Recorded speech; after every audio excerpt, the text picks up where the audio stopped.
Ikusleok ongi etorri Euskal Zitira. Gaurkoan gurean bi gonbidatu izango ditugu, bi nafar euskaldun, baina berezitasun batekin. Izan ere, gaurkoan gurean bi abeslari izango ditugu. Alde batetik, Julia Itoez Latxula Potra izenez ezaguna, eta bestetik Andoni Bonafau, Kometa taldeko abeslaria. Beraz, guzti honekin, hastera goaz Euskal Ziti saioa.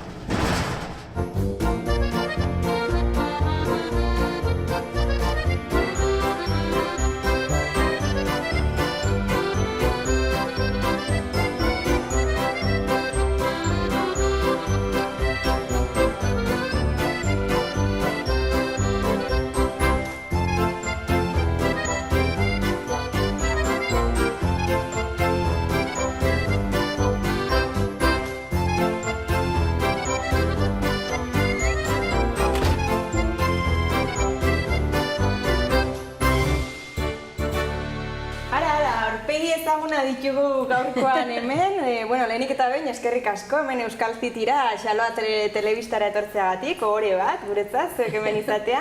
Zuei. Eta, ezaguna zaituztegun arren, igual, hobeto zuek hasten bazaretea aurkezpen bat egiten zuen buruaren inguruan. Zurekin hasiko gara, Julia? Venga. Eiguzu aurkezpentxoa, nondi zatozen, zure ibilbidearen inguruan? Julia Itoiz naiz, Errotxapeakoa. Hemen bizi naiz beti, baina egon naiz 3 urte Zubetarrian bizitzen euskara ikasteko.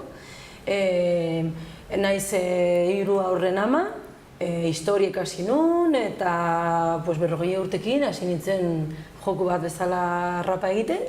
Eta, orain hor nago eta asko gustatzen zait komunikabideetan biltzea, sare sozialetan ere. Gustatuko litzaidake Iruñeko influencer bat izatea, pesatzen du ja naizela, baina hor jorratu nahi dut.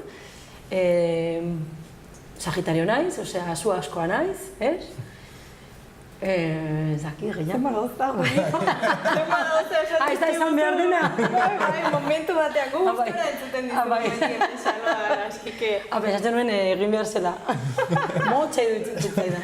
Orain, zure solaskidearekin joango gara, zu nondi zatoz, Andoni, kontatu diguzu. Bai, ni Andoni Bonafau naiz, Bianatik nator, hegoaldean. Bai. Herri txiki batekoa naiz, eta 28 urte ditut, gaur egun hezitzaile bezala lan egiten dut, naiz eta ni psikologia ikasi nuen eta magisteritza baita ere. Musika izugarri maite dut, Kometa taldean biltzen naiz, gitarra eta hotsa. Eta horixe, hona etorri naiz pixkat esperientzia berragu nola eramaten dugun, eta zer... Ziur primera joaten dela, ni ziurtatzen dizu. Bai. Eta, ikusten dut, gaurkoan perfil kompletoa ditugula hemen, badakizue gaur hitzordua duzuela hemen, solaskideak izango zarete, eta alde batetik gustatuko litzaiguke zuen euskerarekin izan duzuen esperientziaren berri ematea guri, euskaldun berria zareten, euskaldun zarra, zuk aipatu diguzu Zubietan egon zinela euskera ikasten. Alde batetik horretaz, eta beste alde batetik irrikitan gaude, zuen musikaren ibilbide horren esperientziak entzuteko baita ere. Beraz, bakarrik utziko zaituztet, ziur primera moldatzen zaretela, eta gero itzuriko naiz, ea zer moduz azten. Ea laguna garen, Seguro. Venga, animo, gero arte. Bai, agur. Pinari gabe.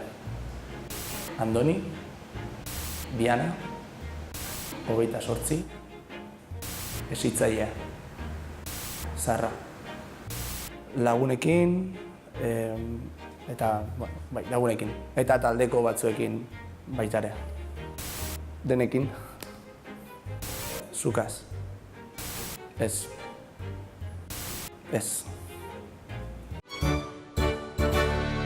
Nik kriston kuriositatea daukat zure euskararekin. Zu euskaldun zaharra zara, ez? Bai. Baina Bianan, mugan, fronterasko gizona. Gure herria dago Errioxatikan mugarekin, mugatik 4 kilometrotara.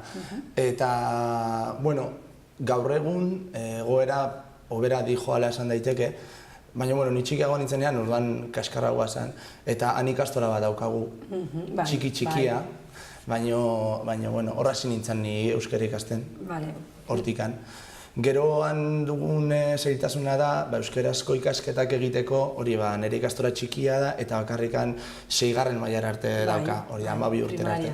Gero mugitzen ibili bar gara, ez? Jende batzuk badoaz Arabaldera, beste batzuk Lizarraldera, eta hori da, momentuz dugun aukera bakarrik ikasteko, baina gutxienez badakagu. Eta holatxe gero baita ere unibertsitatean euskaraz ikasi nuen Donostin, eta hor ni gutxienez izan zen pixkat askatu nintzenean euskararekin, ez? Ja lagunekin euskaraz egiten nuen, eta hor izan zen nik uste nire ikasketa punturik altuena euskararekin baina hori xe. Eta zu, esan duzu, euskaldun zara zinala? Bai, ni, nire amona eta amaren artean galdu zen euskara, eta 19 urtekin, pues, 19 urte. Giroa desberdina zen, ez? Ikuste dut egon zela bombazo bat Euskaldun Berriekin. Denbora hauetan jende asko joaten ginen eskualtegira, eta jende asko ikasten zuen, eta beste mugimendu zegoen, ez, horrekin. Uste dut aldo dela, baina jendea hasi zelako gehiago ikastorala joaten eta hori.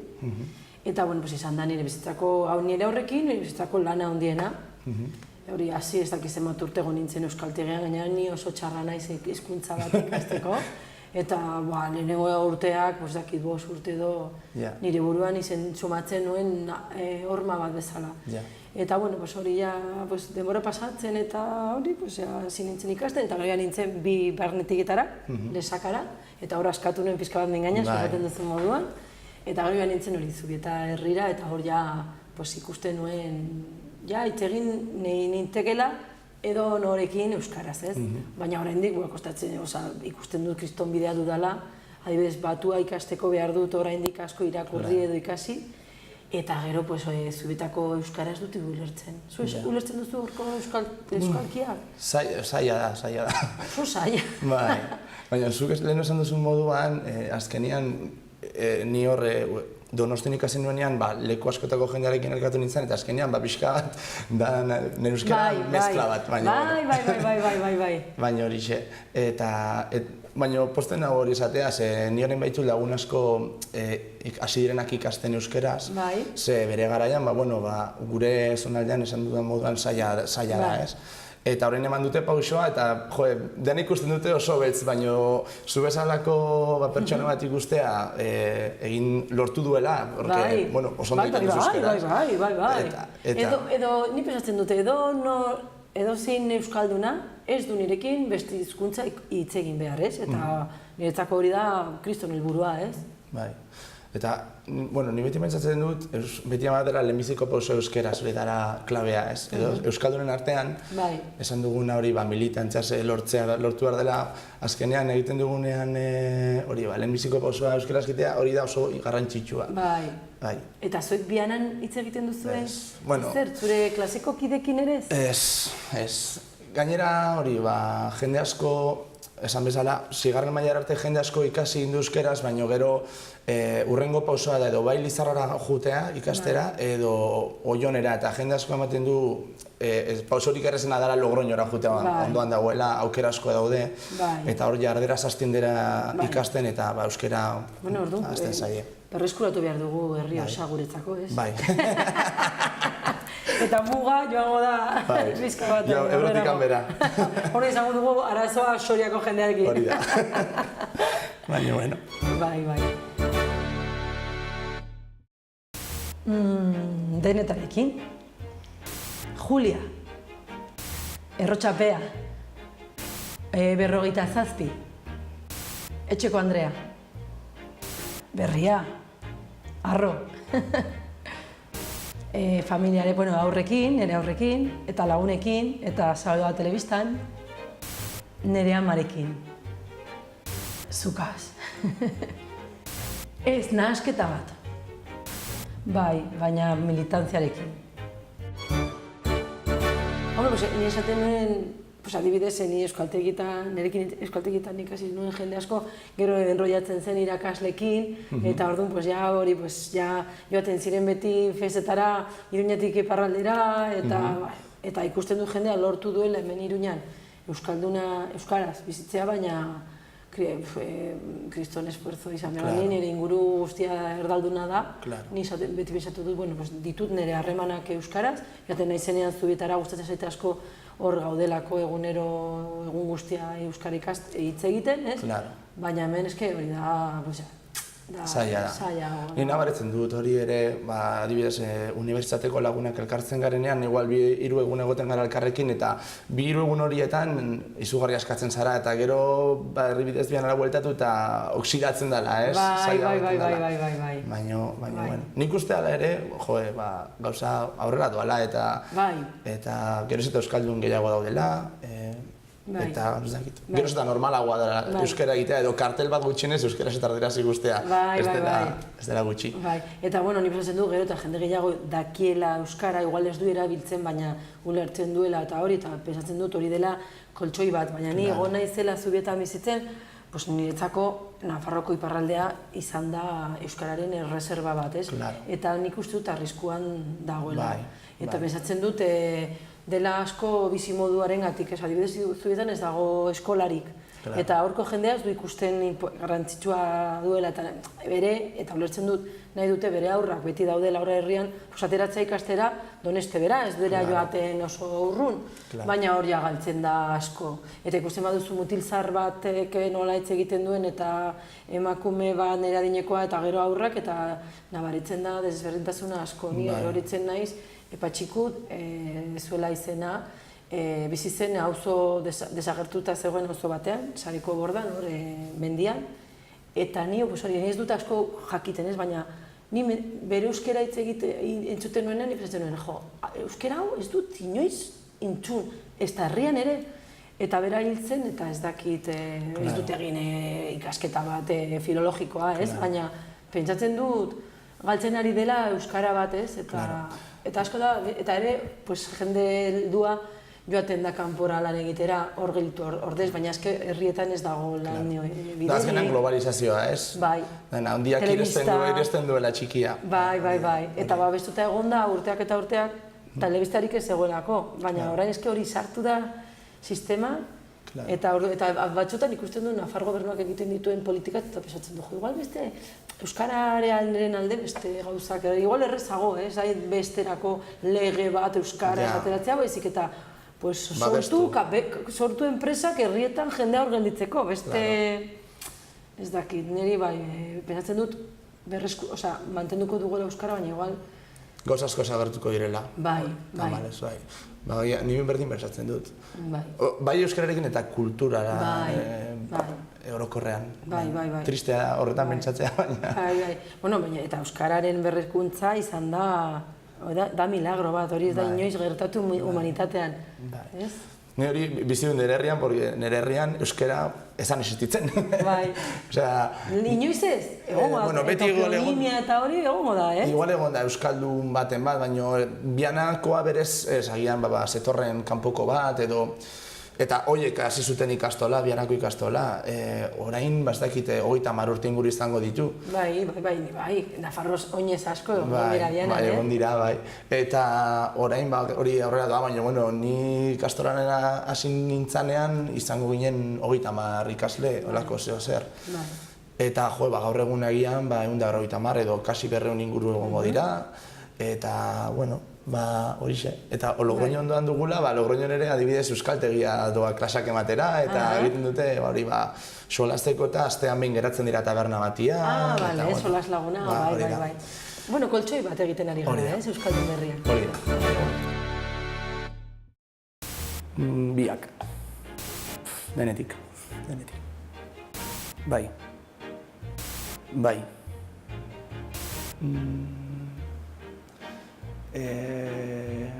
Eske birekin nabil orain, baina...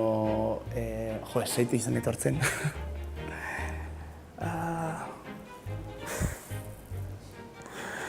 Joseba Sarrinandiarena, politika... ez dago baratzen... politika, la etika, horako zazen, baina ez dugu batzen. Arrapatu nozu. Ez dago batzen. Noizan behin korrika egitera eta listo.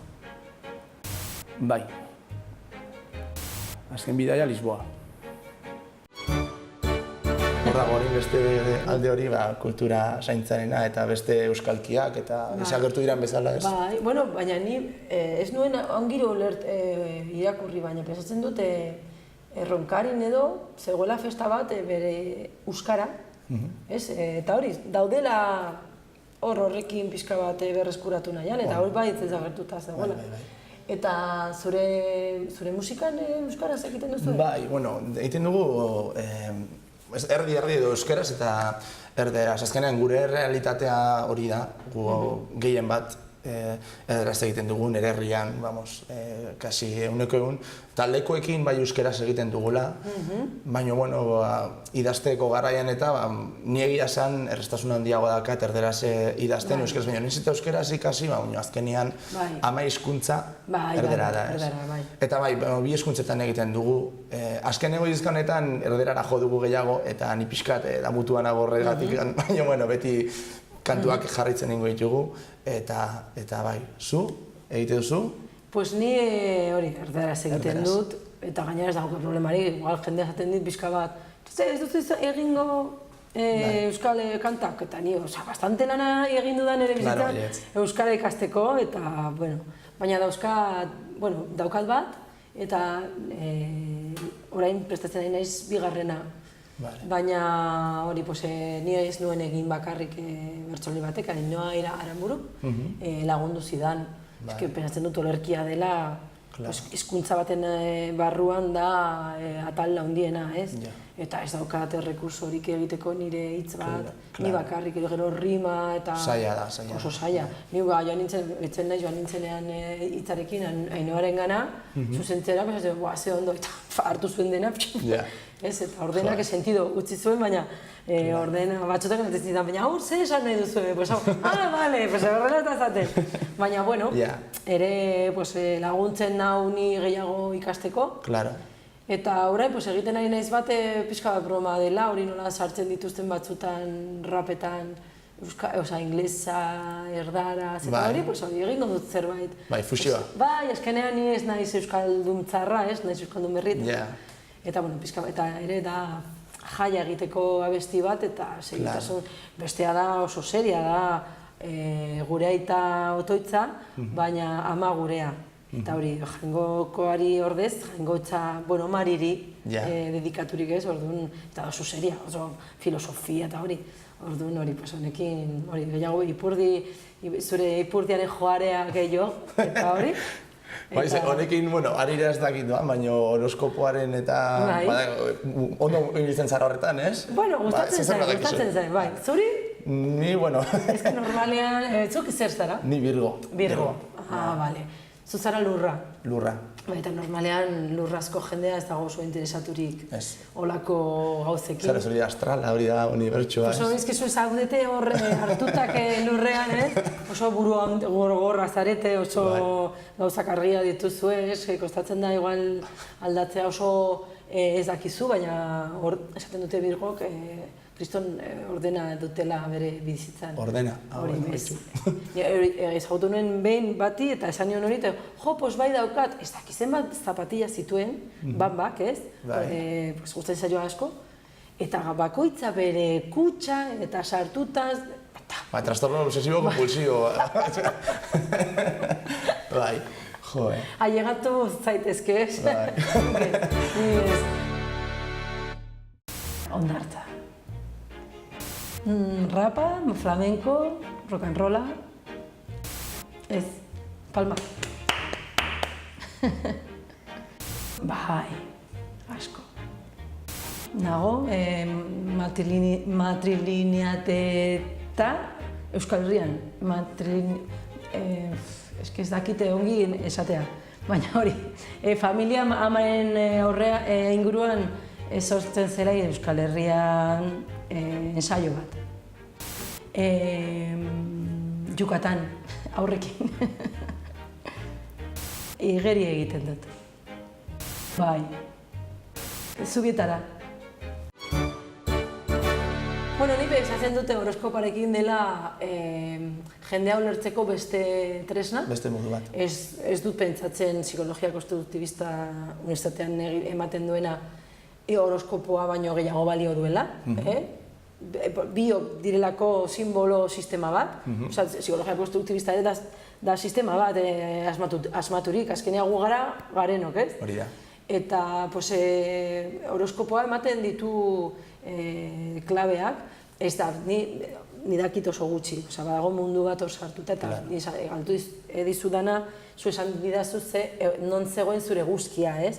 Baina badago eguzkia, lilargia, ascendentea, descendentea, medio cielo, Saturno, eta dena egiten du hor laranja bat bezala, mozten baduzu pepita guztiak hor, eta hor dago energia asko, eta esaten dute imprimitatzen direla zur jaiotzen zaren momentuan, ez? Eta niri egin didate hori jakitea da kasta astrala, ez? Egin didate eta gero ikusten dut, ni ez daki nolakoa zaren zu, ez? Baina esaten bai dazu lurra zarela, bai, pensatzen du, bai. Eta jarriko bagenu asmatzera, zu zer pensatzen duzu, ez dakit, Virgo zaren, baina zu igual, bai, Virgo, Tauro, Capricornio, Virgo ez dakit, ez hori? Ez? Gutxi gara bere ikusten. Bai, ni nahi zua, gatzen nahi ez, eta nik uste dut dago, gero aurkitzen duzu jendea, izaten duzula jo, badirudi, gezurra zeuskoa zarela, ez?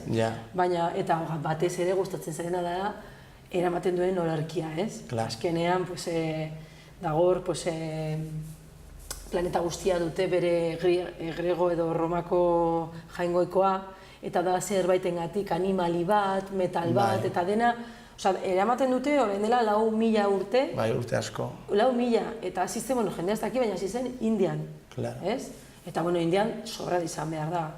Ez que gainera, horoskopoan ere, ni hori kasi orain dela egutxi, karma ikusten alda ere, ez? Bai? Eta orduan hori Indiako movida bat da, eta bai, badago... Hori religioen ez da berdina, baina baita ere, betianik existitu diala, ez berdinak, baina... Bueno, etzu esan nahi zenuen erreligioa, ez? Ni pensatzen dut espiritualitatea dela. Bueno, religioa nahiko... Ez azkenean da, nik uste dut pertsonak heriotzaren artean, aurrean, sortzen zaigula zerbait... Hori da, beldur bat edo... Beldur edo premia, ez? Edo sentido bilatu behar, edo ezakintasun bat. Bai. Hori da. Eta batzuk eramaten duten modu batean, eta gero ez dakiz zergatik da alde bat gurea, oso finkatu da, aldatzen dira teknologiak, arropak, pentsamenduak, baina religioak, ez? Orain dela 2.000 urte hor gaude kristorekin eta zakiz, eta aldatzen ari dira gauza, baina ez, hainbeste, eta Egiptoa eta ez dakiz zer, ez? Eta orduan, nik konektatzen nau nire espiritualitatearekin, ez dago bakarriko, gehiago nire hilak, ez? Nire lagunak hil direna, eta nire aita, eta nire amona, aitona, eta nire orbazoak, ez? Baina, horoskopa bai. Eta musikan zenbat urte dara mazu? Ni badakizu egin nuela abesti bat Bartzinari, eta horret ez zanda egin zuen abestia. 40 urtekin argitaratu nuen. Egin nuen Euskal Jai bota zutenean, baina kostatu zitzaidan urte batzuk ateratzea, hor zegoen nitza. Eta baten egun batean argitu nuen basea, eta oso divertigarria iruditu zitzaidan, eta ja, oso horrez. Eta gero, hasi zen, bom horrekin, batean, ez dakit, pixka gustatu ninduen.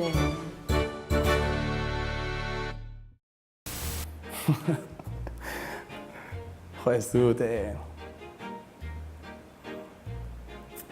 hain nola joratzen. Ez dakit. Izan behin igual pertsonetaz zari zarenean eta bera onduan dagoela kontuatzen zenean gero. Hondartza. Txikia da, beraz, nik uste da nahi ikusteko aukerea egongo zela. Donosti. Gitarra.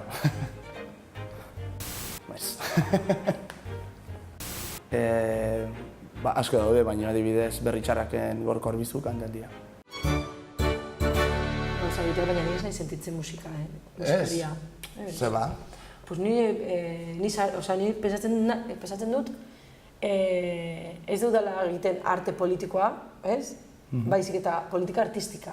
Eta niretzako rapa da, nire aitzakia jendearen gana llegatzeko, eta da intentzio politika bat, eta gero eske nik ez dakit ez da, solfeo... Ja, bueno, ni ez da ere, behitu, ni musika ez ikasi nuen, ni beti jo izan nuen nola erromeri batean edo ez dakite, bai, olako zeo zer. Eta hor ni trikitisa jotzen nuen, baina ni goratzen dut, institutoan, ni beti rock entzuten nuen. Eta, karo, ni trikitisarekin rocka jotzea basaia zan. Eta ezagutu nuen hori, bazen astroak alineatu ziala, eta ezagutu nuen tipo bat, izugarri maite duana, eta bera gitarra jotzen zuen oso ondo, eta behakin ezagutu ginean, hori, nola esan dizudan guazela ikasten ikastolaz ikastola, baina batxier guazi ginean, elkartu ginen beste herri pilo batetako jendeakin, eta hor bera ezagutu nuen. Eta berak nizan nion, jo, txiki, yo quiero tocar la guitarra como tú, tío. Eta esan zian, lortuko du gitarra bat, eta hasiko gara, eta horra nintzen gitarra jotzen, baina ni sekula ez ditut eman solfeo klaseak, edo hori, belarrez jo dut beti, eta autodidakta moduen ikasi. Baina hori ni bai ikusten dut zure burua musikari bezala, ez? Bueno, eske zer da musikari, ez, azkenean. Berezi sentitzea musika, ez? Eta premia hori, ez? Bai, asko gustatzen zait, asko gustatzen zait. Eta nahi duzu, eta entzun ere, adibidez, entzuten dut, hori fregatzen nahi naizen bitartean, eta nire gauzak egiteko, baina hori, adibidez ez daukat, etxan daukat hogei CD, igual ez arreta berezi jarri gabe musikan, bai. YouTubeen, gustatzen zait asko, hori jartzen dudalako, abestiz, hori bai gustatzen zaidalako. Zintarekin ibiltzen ginenean egiten dituen nire tracklist, hori, hartzen dituen hau, eta hori, zinta batean, gustatzen zitzaizkidan talde desbenetako... Ez que orain, musika jaz da, hori, jendea entzuten du musika kantuka, jaz ditut diskak entzuten. Bai, da interneten eta ni hori nahi nuen lehenagotik eta oso ongi ditzen zait. Eta ikusten dut, badagoela jendea, zu bezala, nahi duzuela, maitatzen duzuela, behar duzuela, bilatzen duzuela, ez? Bai, asko laguntzen du da, pixka psikoterapia modukoa edo, bai. Ni ateratzeko etxetik eukera bat, ez? Hori da. Ez que hiru hor ditut, hori esaten duen ere, Maria Matxo, daukate kontzertua. Zu kontzertua, nora joan zare! Eta hausten ditut, eta itzakia bezala, ez? Bueno, no ez da kasureko kontzertua edo, gertu hemendikan eriko zara edo? Pues, esko orain nago nire bigarren diskarekin. Zu ere zaude, ez? Ni orain atera dugu duela hilabete gutxi batzuk, gure hirugarrena diska, bai. Eta orain gabiltza kontzertuekin. Geroz eta zailagoa da kontzertua lortzea pixkat hor kritika, beti nabil egiten, baina egia da, ni hasi nintzanean talde batek herriko inguruko festetan zuen udara guztia egina, ez? Osea, erreza zuen edonon jotzeko, eta gaur egun kontzertu bat lortzea oso zaila da. Baina hori egiten ez direlako edo jende gehiago jotzen duelako? Ez, igual jende gehiago jotzen duen edo ez dakit. Ni esango nuke gutxienez, ezagutzen dudan zonaldean nire inguruan, geroz eta gutxiago. Baina ez dira kontzertuak egiten orain, DJ-ak eramaten dira, edo ez dakit, horako gauzak, diskoteka mobil. Bai. Eta geroz eta zailagoa da, gutxienez guretzako geroz eta zailagoa da kontzertuak lortzea. Zure musika motarentzako, ez? Bai. Baina, bueno, hor txegabiltza, irauten, horixe. Emakume bat joaten da denda batera, eta esaten dio dendari, alkaparrak nahi dut, eta daukazu, eta esaten dio, bai, nahi dut guztiak, eta esaten dio gizonak, ez ustez una alkaparradora.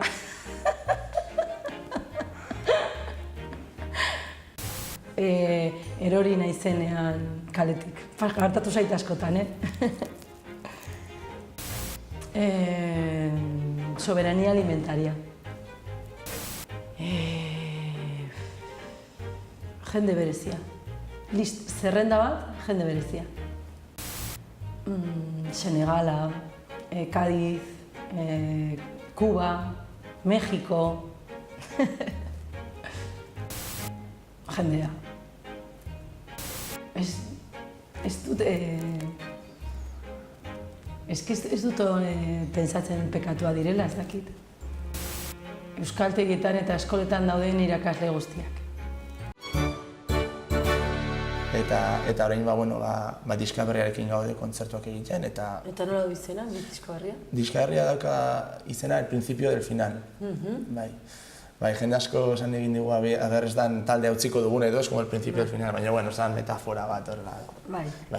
Eta horixe. Zure rolloa. Bai. Pues nio ikasi dut asko, atera nuen lehenengo diska 2015an abenduan. Eta hori egin dugu jiratxo txiki bat, ez? Baina asko ikasi dut hori nolakoa den modua, mobidak, ez? Inoiz ez dut egin nire kontzertu bat, beti deitu didate. Claro. Deitu didate askotan talde feminista aldetik, ere, hori Barcina Kriston promozioa egin zidan. Bai. Beste egunen egon nintzen behar eta eman dion eskerrak. Egon naiz, Bilbora ez dakizen bat aldiz joan naizen. Ere, da Euskal Herriko hiriburu handiena, eta hori, egon gara kontzertu oso humilak, baina lau gauzuetan. Eta hori, ezagutzen naute horregatik, ez? Baina orain pentsatzen dut, ere musikariak egin behar dugu, autonomoa gara eta igual ez dugu egon behar, itxoiten egon behar, guri eskertzen kontzertua, baizik eta gu antolatu behar dugun, ez? Hori da, gu hartu lehentasuna, ez? Bai, eta horren nahi dut, beste diskarekin ez nuen egin hemen aurkezpen bat, baina honetan, pensatzen dute, Otsailean edo, gustatuko itxaidake egitea aurkezpen bat, sala batean. Ondo. Hori jolastu lepoa, ez? Baina, ere, badakitea, ezagutu dut pixka bat nolakoa diren gauzak, eta, bilatu, eta, nik pensatzen dut, izan dudala kriston suerte nola izan den movida, ez? Nire lekura llegatzeko jendea behar du urteak eta lan asko, eta ni batean ezaguna Ni ere eskertuan nago horretan, Ni gutxienez aukera esan dut Euskal Herri osoan jotzeko, incluso, estatura jaitsi garan izan behin, eta... Nora? Azken aldi egun gara Sonorama jaialdian. Hola, ze guai, hori frogatu nahi dut ni behin. Bai, da, la hostia. Bukatu dela uda, oi. Benetan, ez da kontzertua, kontzertu beresia, baina sortzen den ambientea eta... Bai, hori, ez que bakesteiz izan behar da, ez? Bai, brutala. Ni horregatiko, gehiengo zena da bakesteiz. Bakesteizea da polideportibo oso bat, imaginatu, zelako ambientia dagoen pasada bat. Eta horixe, horregun gara, eta izan zen niretzako gutxienez, musika munduan bizitzen duan esperientziarik politena eta ez dakite indartsuena. Urte asko dara batzak musika jotzen, baina, azken zatezu, olean noizan minolako bat egotea egiten dizu, kristan ilusioa. Baina egon altzaitezke gehiago, eh? Bueno, horregatik, izan behin baten bat... Eta nor saltzen dizute? Nola? Nork saltzen dizute, esaten da? Kontzertura edo jaialdira? Zuek, zure taldea, eta daukazuen manager edo saltzaile bat. Ofizina bat edo. Batekin lan egiten duzena. Eski hori llegatzeko, ailatu bazarete festival batera, zaitezke gehiagori. Bueno. Bai. Ojalá, baina ez lan asko dago eta azkenean talde asko daude, hori bai esan duguna, ez dakit talde asko gehiago dauden lehen baino bai jendeak geroz eta gehiago dakiela gauzetaz, orain dena dugu eskura internet bidez. Bai. Eta gitarra jo nahi duen batek leheno erakutsi bartzion laguna edo irakaslea gaur egun YouTubeen daude kriston tutorial pilo bat, ez daki zer ikasteko eta jendea geroz eta gehiago daki eta dago nivelazo bat dela, hostia. Bai. Guzaiatuko gara eta jarraituko dugu ze musika da kriston arma guretzako propio, Bai. Eta ni beti esaten du musika egiten hilko naizela, osea, naiz eta nire txian edo... Bueno, orduan ez fijatu beste jendeari. Hori da. Ez da, konpagaraketak egin behar, baizik eta benetazko barruko esentzia ateratzea, ez? Hori da. Eta orduan hori, zuek bilatu zure esentzia, asko bizi, ez? Baina elkartzen garen edo kontzertu batean edo hori da, hemen ezagutu garela. Festival batean Andaluzian horreko, por ejemplo. Bueno, bikote, ze ongi aritu zareten, oso gustora entzun zaituztegu, gainera gauza interesgarri pila kontatu dizkiguzue, zuek ere bai gustora egon zarete, ez da? Bai, ezagutu gara, ezaia gelditu gara. Laguna gara, ez? Bai, lagunak egin zarete, pozen nahi, horretarako ere balio izan badu. Festival batean jateko. Hori da. Bai, asko zenuten eman komunean, egia esan, musika aldetiken asko hitz egin. Bueno, ez dakit, hau da rollo rock modernoa, ni rapa, ez du baina bueno. Bai. Orduan esperientzia positiboa izan da. Bai. Basko pozten naiz, bikote, mi esker berriro ere hemen izateagatik, eta beste bat arte. Beste bat arte, bai. Zuen arte. Julia eta Andonik oso saio atsegina eskaini digute gaur, gainera kontu interesgarri pila bat ekarri dizkigute. Hurrengo saioan beste bi euskaldun nafar izango ditugu hemen Euskal Zitin, beraz ez ezazue galdu. Bitartean, ongi izan, agur!